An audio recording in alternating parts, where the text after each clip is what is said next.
ED. ഉദ്യോഗസ്ഥർ പ്രതിയായ vigilance കേസിൽ ന്യായീകരണവുമായി ഇ.ഡി. രംഗത്ത്. ഇ.ഡിക്കെതിരെ കൂടുതൽ പരാതികൾ വരുന്ന സാഹചര്യത്തിലാണ് നീക്കം.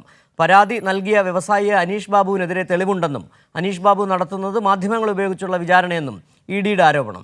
ചില മാധ്യമങ്ങൾക്ക് നൽകിയ വാർത്താക്കുറിപ്പിൽ ഇ.ഡിയുടേതാണ് എന്ന് തെളിയിക്കുന്ന യാതൊരു സൂചനകളുമില്ല.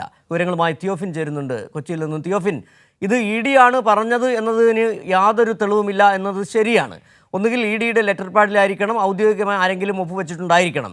ഇത് അങ്ങനെയൊന്നുമില്ല, ഒരു കുറിപ്പ് കൊടുത്തു വിടുകയാണ്. നേരത്തെ എ റഹീം എം പി പറഞ്ഞതുപോലെ തന്നെയാണ്, ഊമക്കത്തിലൂടെയാണ് ഇ.ഡി കാര്യങ്ങൾ ജനങ്ങളെ അറിയിക്കുകയും ചെയ്യുന്നത്. ഏതായാലും ഇ.ഡി പ്രതിക്കൂട്ടിൽ തന്നെയാണ്. കൂടുതൽ പരാതികൾ ഇ.ഡിക്കെതിരെ വരുന്നുണ്ട്. വിജിലൻസ് കൃത്യമായ അന്വേഷണം നടത്തുകയും ചെയ്യുന്നുണ്ട്.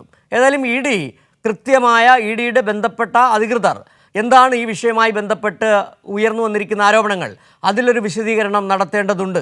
മാധ്യമങ്ങളിലൂടെ ഇത്തരത്തിൽ പേരില്ല കത്ത് കൊടുക്കുകയല്ല വേണ്ടത് എന്നുള്ള കാര്യമാണ് ഇപ്പോൾ പൊതുജനം തന്നെ ചൂണ്ടിക്കാട്ടുകയും ചെയ്തത്. എന്താണ് ഇപ്പോൾ വിജിലൻസ് അന്വേഷണവുമായി ബന്ധപ്പെട്ട് കൂട്ടിച്ചേർക്കാൻ കഴിയുന്ന മറ്റു കാര്യങ്ങൾ?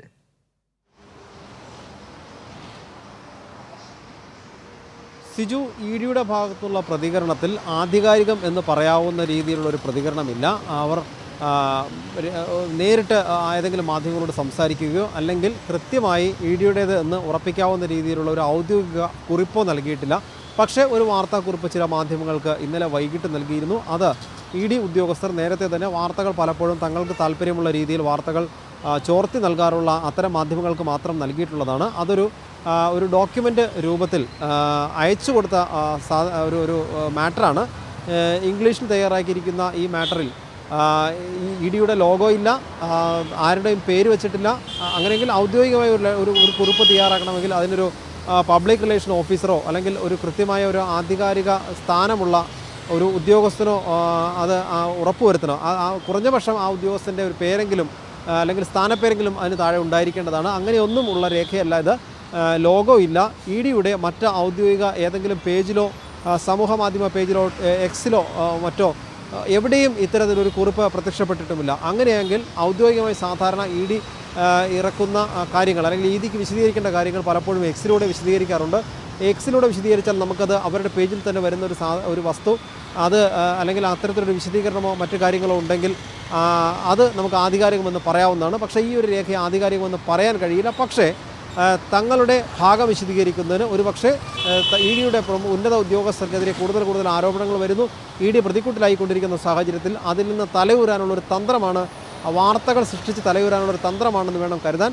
ഇതിൽ പ്രധാനമായും അനീഷ് ബാബുവിനെ കുറ്റപ്പെടുത്തുന്നു. അനീഷ് ബാബുവിനെതിരെ ഒരുപാട് തെളിവുകൾ തങ്ങളുടെ കയ്യിലുണ്ടെന്ന് പറയുന്നു. അതോടൊപ്പം തന്നെ അനീഷ് ബാബു മാധ്യമങ്ങളെ കണ്ട് പ്രതികരിക്കുന്നത് ഈ മാധ്യമ വിചാരണ ഉണ്ടാക്കാനാണെന്ന രീതിയിലുള്ള ആരോപണവും ഇ.ഡി ഉന്നയിക്കുന്നുണ്ട്. ഇതെല്ലാം ഒരുപക്ഷെ തങ്ങളുടെ നേർക്ക് ചൂണ്ടപ്പെടുന്ന വിരലുകളിൽ നിന്ന് ശ്രദ്ധ തിരിക്കാനുള്ള ഒരു തന്ത്രമായി തന്നെ മാത്രമേ നമുക്ക് കാണാനാവൂ. എന്തായാലും നിലവിൽ ലഭ്യമായിരിക്കുന്ന ഒരു വാർത്താക്കുറിപ്പ് എന്ന് പറയുന്നത് ആധികാരിക രേഖയായിട്ട് കരുതാൻ കഴിയാവുന്ന യാതൊരു സൂചനകളും അതിനകത്തില്ല. സിജു, ശരി. തിയോഫിനാണ് കൊച്ചിയിൽ നിന്നുള്ള വിവരങ്ങൾ നൽകിയത്. ആധികാരികമല്ലാത്ത വിശദീകരണവുമായി ഇ.ഡി രംഗത്ത് വന്നു എന്നുള്ളതാണ് ഇ.ഡി കൈക്കൂലി കേസുമായി ബന്ധപ്പെട്ട ഏറ്റവും പുതിയ വാർത്ത. ഏതായാലും കൂടുതൽ ഇ.ഡി ഉദ്യോഗസ്ഥർ കുരുങ്ങുകയാണ്. വിജിലൻസ് ശക്തമായ അന്വേഷണം നടത്തുകയാണ്. വിവരങ്ങളാണ് തിയോഫിൻ പങ്കുവച്ചത്.